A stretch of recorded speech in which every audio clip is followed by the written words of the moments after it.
Hello everyone, welcome to Sanmarga classes. 9ನೇ ಪ್ರಶ್ನೆ, ದಕ್ಷಿಣ ಭಾರತದ ಶಾತವಾಹನರು, ಕದಂಬರು ಮತ್ತು ಗಂಗರು ಎನ್ನುವಂತಹ ಚಾಪ್ಟರ್ ಇಂದ ಶಾತವಾಹನರ ರಾಜಧಾನಿಯನ್ನ ಹೆಸರಿಸಿ ಒಂದು ವಾಕ್ಯದಲ್ಲಿ ಉತ್ತರ ಬರೆಯುವಂತೆ ಕೇಳಿದ್ದಾರೆ.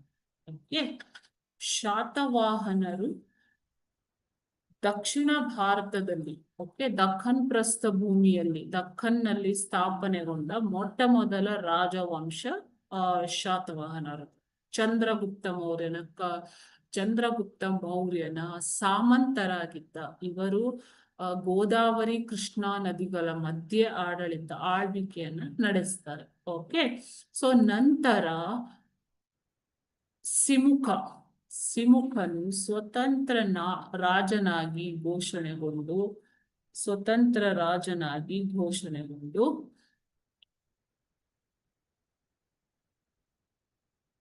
ತನ್ನ ರಾಜಧಾನಿಯನ್ನಾಗಿ ಶ್ರೀಕಾಕುಳಂನ ರಾಜಧಾನಿಯನ್ನಾಗಿ ಮಾಡಿಕೊಂಡು ಶಾತವಾಹನ ವಂಶವನ್ನ ಸ್ಥಾಪನೆ ಮಾಡ್ತಾನೆ.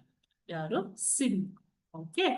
ಸೊ ಇವರ ರಾಜಧಾನಿ ಯಾವುದು? ಶ್ರೀಕಾಕುಳಂ. Thank you.